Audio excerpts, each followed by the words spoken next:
This is the Horse Radio Network. This is episode 652 of Horse Tip Daily. A different horse tip, a different equine topic, a different equestrian expert every day. Horse Tip Daily brings the world of equine knowledge to you, one day at a time. Today's tip is brought to you by EquestrianCollections.com, the universe of horse products delivered right to your door.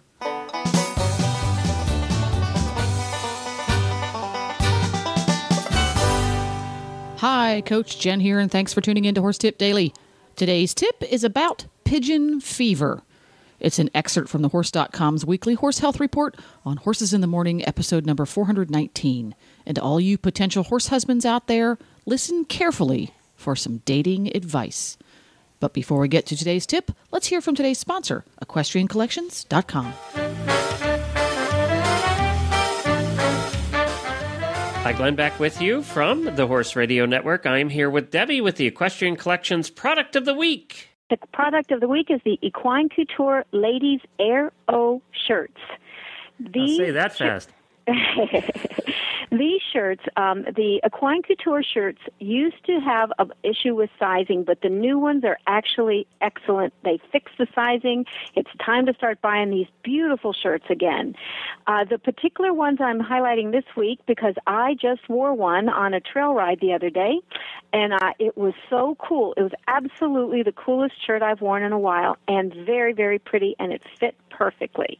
I got a raspberry pad, and I had that raspberry stripe in that shirt, and I was styling.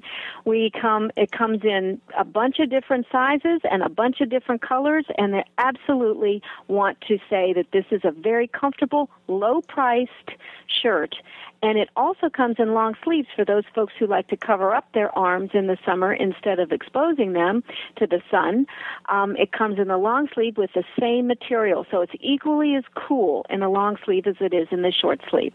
Highly recommend giving this a try again. If you tried Equine Couture and you weren't happy with the sizing, please come back because they've fixed it. All right, and it comes from anything. I mean, you're right. It does have a lot of different sizes, from small all the way up to like 3X. 3X, yes, and that's they really do fit well now. So and some fun colors. We're talking some unusually fun colors with this. Yes, really fun colors. And if you like me, to match it up, you can get all these colors and match up your saddle pad, and you're just really cute. All right, the best way to do this is to go to EquestrianCollections.com, search for Equine Couture Ladies Air.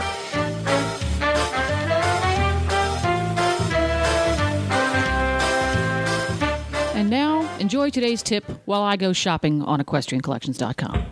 It's time for the weekly health report from thehorse.com. Fantastic information and their attempt to ruin Glenn's lunch every week. I'll be back. And they just might succeed this week. We have the weekly health report with thehorse.com. And, of course, we have Michelle joining us. Hi, Michelle. Been a long time. Hey. Oh, I know. It's been forever. Hi, Glenn. And we have Dr. Jones of Florida Equine here with us. Good morning, Dr. Jones. Good morning. Hey, Dr. Jones. She was a little late today. She was out painting or lavage or something. I don't know. Lavaging something, huh? Yeah, we got it done. Oh, just good. in time.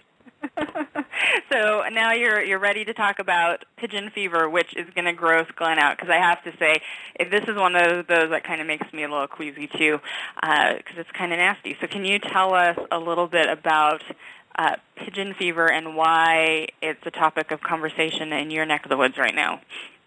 Yeah, we've had a couple cases here in Florida recently, and it's unusual in a very wet and humid environment to have pigeon fever. It's usually seen in dry, hot, and humid, and dry environments. So for us to have a couple cases here, it kind of always takes us off guard. But yes, I'm so excited about having Glenn lose his lunch this week. But it's caused by a very fancy name bacteria called Corynebacteria pseudotuberculosis. Now, granted, it is not like, because people hear tuberculosis and that's all they hear, because all the other stuff is garbage. It's not like TB in the lungs like humans, and you go and you're going to breathe in your horse's nostril and you're going to get TB. It's not that. It's a different type of bug, but yes, it has a false name to it. So It is a big pus pocket that you'll see on a horse. That's usually the clinical sign that we get presented with, and it's usually on the chest. They have a big chest, usually one side's larger than the others, but they call it pigeon breast or pigeon fever because they have a huge protruding breast like a pigeon does. And you, as a veterinarian, want to lance that and release the pressure and release all the bacteria out of there so that you can clean it up and get them, feeling better. They will also have a fever with this as well. Obviously, with any bacterial infection, you usually get a fever. Sometimes it just starts off local with a hot, swollen area, and then it goes systemic, and they start getting febrile themselves. But the large chest and the hot area is the number one thing you see. So when you say drain the abscess, how much fluid are we talking about? Buckets. It's very, very, I don't know, I call it exciting. But why does anybody want to be a vet? That's my question. How do you do this for a living? And then you go eat lunch right after you drain buckets out of this horse. Yeah. Or while we're doing it, because as it's draining, we're watching, the drainage come out. And so, we have to have some time to eat lunch because it takes a while to drain it out. So, we might stop and have a sandwich while we do it with a little mayonnaise on the sandwich. Oh, nice. So this is also called dryland distemper. That's another term for it. Yeah. Am I correct in that? So this is something that I had never heard of, and I've had horses since I was 3 years old until a couple years ago, and we had an outbreak in my area up in Oregon. Why is this something that we hadn't seen for a while, or is that just in my area? Well, think about Oregon, too. I hate to say it, but you guys are humid and wet up there, too, or at least wet in that area. Yeah. You're not that dry. Granted, you do have dry areas of it, but it's not like the Southwest, which is where we primarily see it, New Mexico, Arizona, Southern California, Texas. Those areas you'll tend to see the pigeon breast because of the hot and dry environment. So, but you will see it in your area. We have not been able to figure out how to properly pre-diagnose for it, meaning know a horse is going to come up with it. We can diagnose from the culture of the pus that comes out, and you get the pseudotuberculosis culture, but that's usually after the effect of it. Some horses will actually internalize the abscesses, and they'll harbor in the lymph nodes, and they'll get a swollen lymph node, and then it will go away, and swollen lymph node, and it'll go away. Those that get swollen enough that you have to lance those are painful ones as well. But those horses are harder to diagnose because it's more internal. They'll have abscesses sometimes in the liver and the lungs, they're finding. So we're not quite sure everything. We don't quite sure know everything. We, meaning the researchers at the universities, know everything about this bug, but they're getting more and more facts because they're finding it more and more commonly in horses all over the United States, not just the Southwest. So how is it spread from horse to horse? Theories are flies be the number one thing because those are constantly landing on wounds, picking up a bug, and transferring it to another horse. Very, very commonly done that way. The other possibility is this contaminant lives in the soil, and as a horse is picking up flies and picking up the dust of the soil, that soil has the bacteria on it entering through the wounds or, ingested through the nasal passages or the mouth. So that would be some of the transferred ways. We don't have the whole pathway mapped out again because we have, not enough information, not enough research dollars to go after it. It doesn't cause death all the time in horses. We see it as a secondary issue when we, open up the horse and look at the lung and the liver, but it is very contagious. So since it doesn't cause death, it doesn't get a high priority of research monies, I hate to say, but we have had some people doing some research on it. It's just limited because of the funds. Yeah. So it's not likely to cause death, but it can shut your barn down if you're making your living off of horses. Yes. So you got to think about that as a trainer or a boarding farm facility. You will have loss of income. As a rider, even amateur, who's trying to make money to pay for the horses shows they go to, even though you do have a full-time job, your horse needs to pay for itself sometimes, those amateur riders, you will have lost work time because this takes some time to heal in. If you think about it, the huge abscess and the muscle area, the front of the chest, and can go underneath the belly, and you lance that, pour the pus out, you're going to have to clean that out until it fills in. And so that's downtime of not riding. The worst case scenario is if it goes so long it causes lymphangitis in a horse's limb or leg. Some of those horses present next year or a couple of years later with lymphangitis, and we don't know why. Then it goes away. Represent again with lymphangitis, goes away. That's probably, we're thinking, the Corynebacterium pseudotuberculosis in their lymph nodes reacting, but we have not been able to confirm that. The lymphangitis is going to slow you down on your training and your work schedule, too. I just made a huge mistake. I just Googled pigeon fever. Oh, don't do it. Well, I'm sure Michelle might have a good picture to put up on Facebook for everybody to see what it looks like. I don't know why I did it. I never do that when you're covering these gory, gross things, and I just did it, and it's like, oh, man, there's videos on death popping them, and Yeah. What's highly recommended, Glenn, as a veterinarian, and I've done it more times than not. Granted, I've only seen a few cases because, again, we're humid and we're wet and we're not the dry hot that you normally see the cases at. But I've had a couple cases here in Florida, and when I lance those abscesses, I fill buckets. I do not let it spill on the ground because it does live in the environment. We still don't know how long it lives in the environment, but it does live in the environment. So it goes into buckets. And those buckets, usually it's probably 2 5-gallon buckets I'll fill on some of these cases. And then you do lavaging out, and you collect that lavage into the bucket. So when you send the horse home, you recommend to them that they dispose of that somewhere where it cannot contaminate the rest of the farm. Yeah. And they're cleaning it out. So we had a pigeon fever outbreak in my area, and I live in the desert, so I'm in the drier part of the state of Oregon. Oh, yeah. But, yeah, so when it came out, I was very concerned about it. I was working at the Therapeutic Riding Center. I had my horses at home, and I had a friend who was boarding a horse at my place, but she also had her hunter-jumper horse at another facility.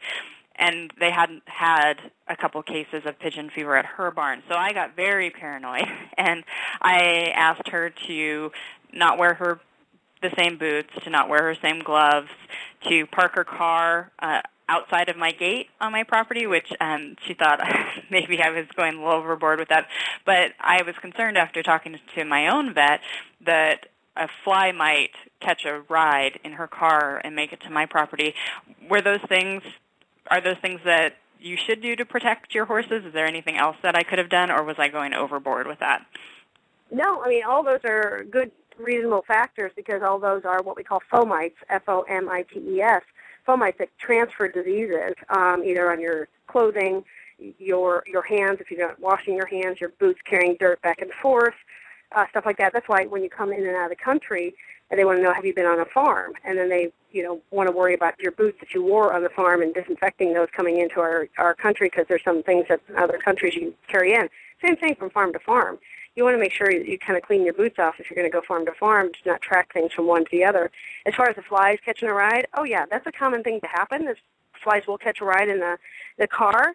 If she maybe drove with her windows down and blew the flies out, maybe she could take care of that problem for you, but it might have been extreme on your part, but I completely respect the fact that you do not want to have that in your barn. Now, they have seen, and so you don't have to worry like forever, they have seen barns where they have captured the flies, and they check out the flies, and the flies are carrying the bacterium in them. And then years when they don't have cases, they'll catch the flies, and the flies are negative. So it's not like the flies are the harboring of it. They found that the soil is more the harboring of it, not necessarily the flies. But the flies can carry it, but it's got to be more of a recent transmission. So a recent case would easily transmit it to another horse. But if it was a case a year ago and you're worried about those flies coming to your barn, it's probably a negative fly now. Okay. You also have the lifespan of the flies, too, are pretty short. So fly control measures can also help reduce your risk of it? Yeah, huge. Fly control measures. I mean, you also have to think about habernomyces or summer sores with fly control measures and open wounds. So that's one thing, as well as transferring the pseudotuberculosis bug back and forth. Okay.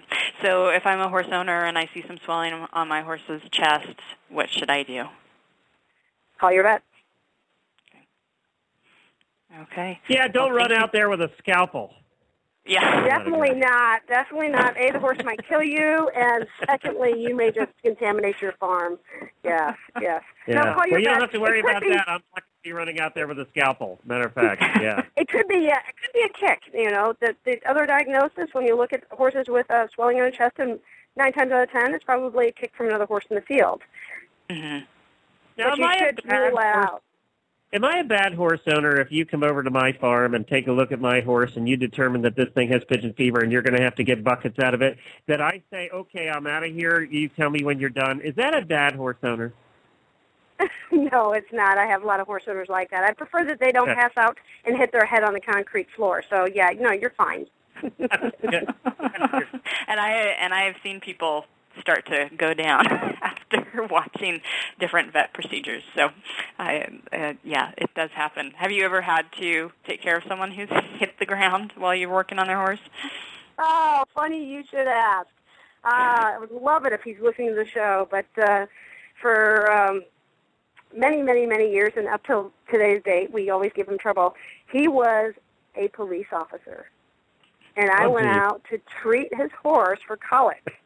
After hours, my husband was with me, a crowd around the stall to see what I'm going to do. So what do you treat colic? You give them some Banamine. You know, you do your vitals. You give them some Banamine, and you tube them with some mineral oil. Well, as we were tubing him, he was not the best horse to tube. He gave us a little fight, so we popped a little capillary in the nose, and it just started kind of doing a barber pole straight down the hose, just really slow, kind of a circular motion down the tube.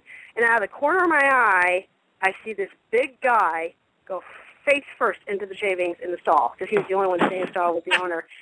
I look over, and I am absolutely amazed that a police officer has just fainted at the sight of blood, because that's the only reason he had to go down, because it just started going down the hose as we're still passing it. And my husband looks over his shoulder, I'm looking at his shoulder, and I'm screaming at people saying, get him out of the stall, elevate his feet, and start screaming what to do with him while I'm trying to treat his horse. And thank God somebody out in the aisleway said, I'm a paramedic. I said, great, he's your problem. I'm taking care of it first. The next day, he goes into the room in the morning where they all meet to get the update before they go out in the streets, and everybody's winning in the room. Oh, it has already made it from the paramedic to the entire force that he passed out at the sight of blood on his own horse. So ever since then, every time I've treated this horse, which he's out of horses now, and he's moved out of state, but occasionally we talk and chat when he comes into town because his children still live here. They're grown and gone, but we'll talk about it. And, anytime I was treating his horse and there was something bloody, I'm like, do you want to sit down for a minute while I take care of this?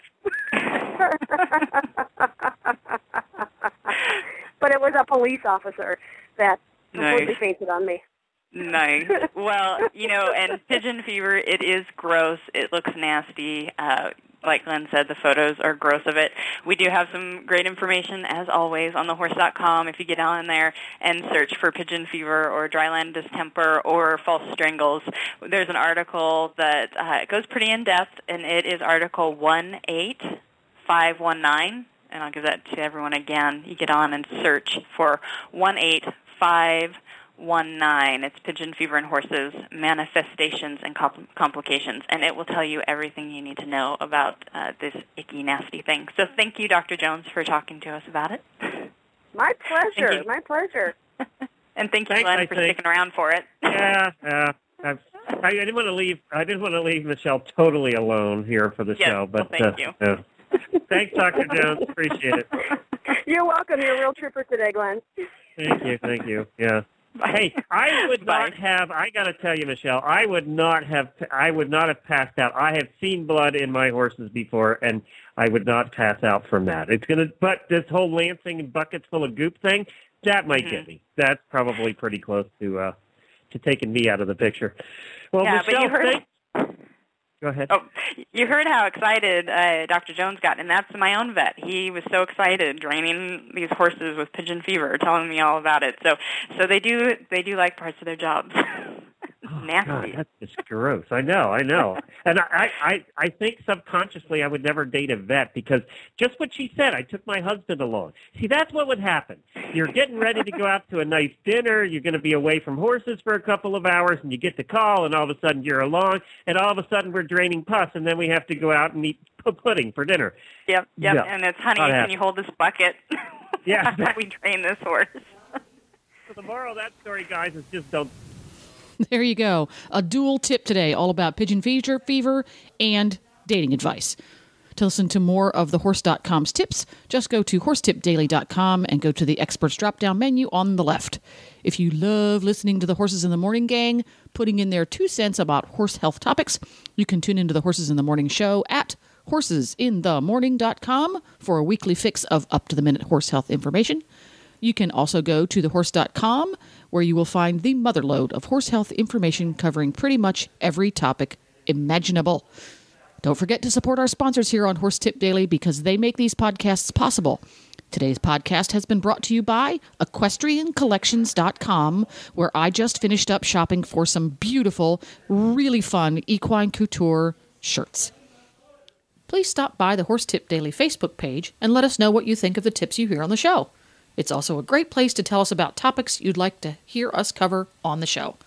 You can subscribe to all the great shows on the Horse Radio Network through iTunes or Zune and get your horse podcasts automatically downloaded to your iPod, Zune, or MP3 player. You can also listen to the shows right on Facebook. The player's right there every day. I'll be back again tomorrow with another new expert and a different horse tip. Until then, go ride your horse! The Horse Radio Network and the Horse Radio Network hosts are not responsible for statements of guests or their opinions. Use your own judgment when listening to the tips provided by the experts on Horse Tip Daily.